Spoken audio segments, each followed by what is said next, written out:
En 2025, l'État a touché plus de 41 milliards de francs CFA de dividendes dans le secteur minier. C'est plus du double des années précédentes et à cela s'ajoute près de 30 milliards issus d'un impôt automatique sur ces gains. L'IRVM, un tournant, une nouvelle stratégie. Pour en parler, nous recevons ce soir Ngagne Demba Touré, directeur général de la SOMISEN. Bonsoir Monsieur Touré, merci d'avoir accepté notre invitation. Merci Madame. Merci de m'avoir invité. Alors, d'où vient cette hausse soudaine? Qu'est-ce qui a changé exactement cette année 2025? Tout d'abord, je voudrais commencer par expliquer en réalité le mécanisme de fonctionnement des dividendes dans toutes les sociétés au regard des dispositions de l'acte uniforme, donc sur le droit des sociétés, le droit OHADA, avant de revenir sur en tout cas les avancées qui ont été réalisées. Donc le mécanisme est simple. Chaque actionnaire d'une société est actionnaire au sein de cette entité pour récolter des dividendes. Donc c'est ça l'objectif d'un actionnaire. L'actionnaire, quand il prend une participation dans une société, son objectif c'est de récolter. Alors l'État du Sénégal, au terme des dispositions du Code minier de 2003 et de 2016, est actionnaire dans les plus grandes sociétés minières. Et au titre de cet actionnariat, l'État récolte à la fin de chaque exercice comptable et peut récolter en tout cas des dividendes. Très bien. Ça, c'est le premier élément. Le deuxième élément, quels sont les facteurs clés donc, de ces avancées majeures? Le premier facteur, c'est l'orientation politique de la part du président de la République, son Excellence Bassirou Diomaye Faye, et du chef du gouvernement, Ousmane Sonko, qui ont placé le secteur minier au cœur de notre politique axée sur la souveraineté économique, mais aussi et surtout, dans le cadre de la mobilisation des ressources domestiques, faire de la SOMISEN un puissant levier de financement des politiques publiques.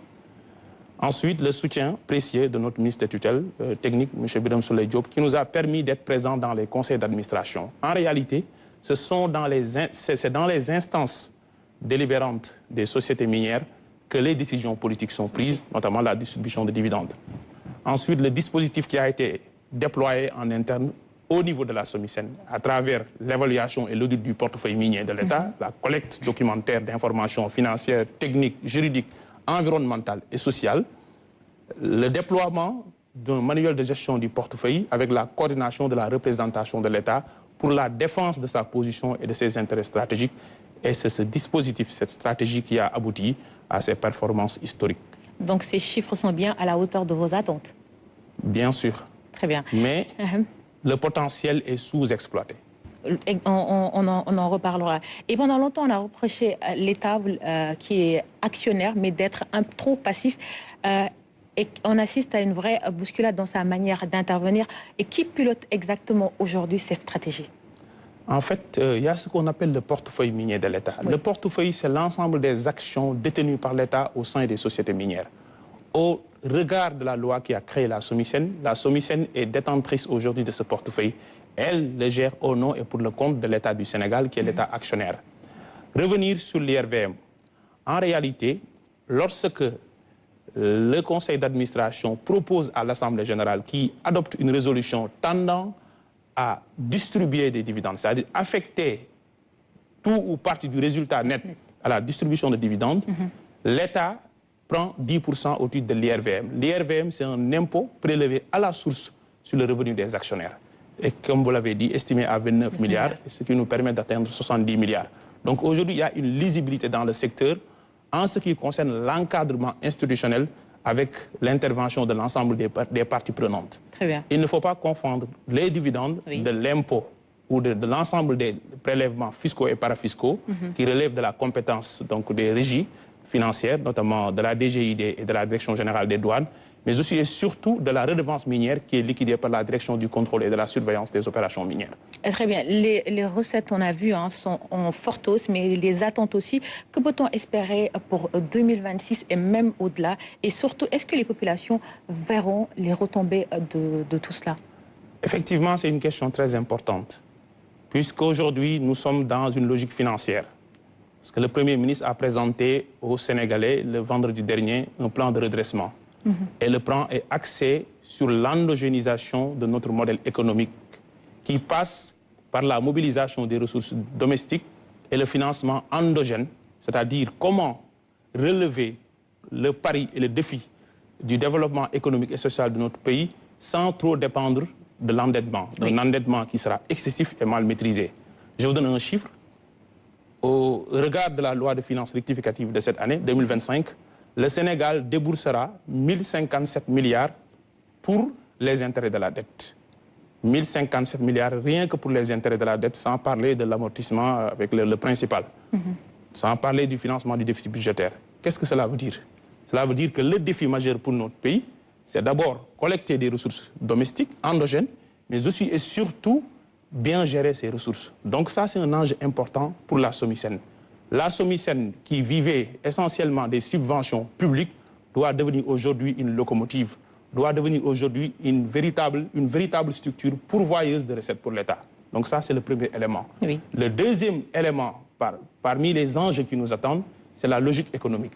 Et quand je parle de la logique économique, il faut partir de l'agenda national de transformation, la vision Sénégal 2050, qui a décliné 4 filières dans le secteur extractif, qui est un moteur de croissance identifié comme le catalyseur de l'industrialisation du pays.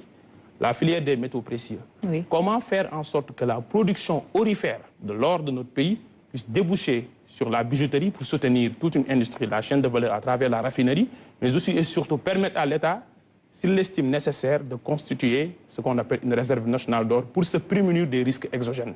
Ça, c'est le premier élément, la filière des métaux précieux. Il y a la filière des matériaux de construction. L'ambition du pays, c'est de construire 7000 km de routes, 2000 km de voies ferrées. Comment réussir le pari de l'approvisionnement? La filière des phosphates et fertilisants. Comment faire en sorte que les phosphates produits dans notre pays, que ce soit les phosphates d'alumine ou les phosphates de chaux, puissent nous permettre de produire des engrais pour soutenir une abondance agricole tendant vers la souveraineté alimentaire. Enfin, la filière du fer et de la métallurgie qui va déboucher sur un complexe sidérurgique. Donc l'enjeu, c'est un enjeu économique pour que la SOMISEN devienne le catalyseur donc, de toute cette stratégie d'industrialisation pour créer de la richesse, pour constituer une chaîne de valeur, mais aussi et surtout créer des centaines de milliers d'emplois. Très bien, donc on suivra de très près la SOMISEN qui pilotera tout ça. Mais Monsieur Touré, on parle beaucoup d'argent, mais très peu d'emplois, à peine 0,16% de l'emploi total. Est-ce que cela va changer? Effectivement. Pourquoi il n'y a pas suffisamment de création d'emplois? Parce que le secteur minier, tel que constitué aujourd'hui, est axé sur une politique régressive. C'est-à-dire les substances minérales sont extraites de notre sous-sol à l'état brut et exportées sans transformation. Or, lorsque vous exportez sans transformation, vous exportez de la richesse, vous exportez des emplois. Pourquoi?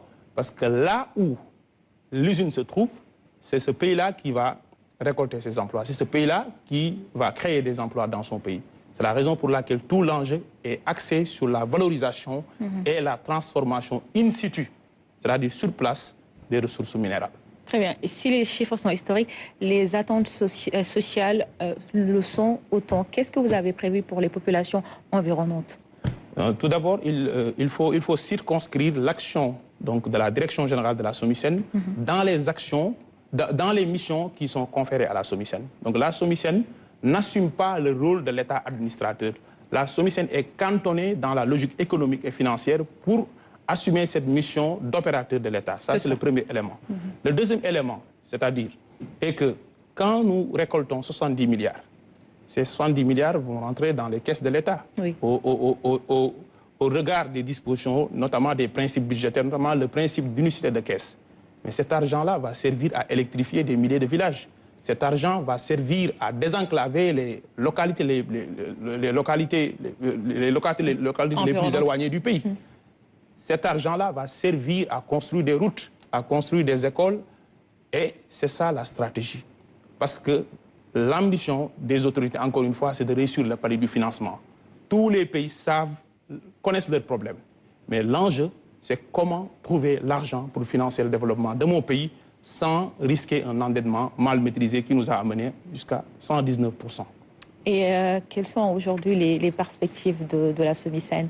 La SOMISEN a adopté lors de son conseil d'administration qui a été tenu le 31 juillet dernier un plan stratégique de développement à 2025-2029 et qui est articulé autour de 3 axes. Le premier axe est relatif à la gestion du portefeuille. Le deuxième axe est relatif à la promotion de la recherche, notamment en ce qui concerne les minéraux stratégiques, le lithium, le cuivre, le manganèse, qui sont essentiels et inhérents dans un contexte de transition énergétique dans le monde. Et le troisième axe, c'est les projets et les programmes dans le cadre de la production et de la transformation des substances minérales. Donc l'ambition, c'est de faire de cette société nationale une véritable vitrine économique dans le secteur extractif en général et dans le secteur minier en particulier. Merci beaucoup, M. Ngagne Demba Touré, pour vos réponses. Je rappelle que vous êtes le directeur général de la SOMISEN. Merci. Je vous le disais dans les titres, la RTS se mobilise déjà pour le Grand Magal. Comme chaque année, la chaîne publique sera au cœur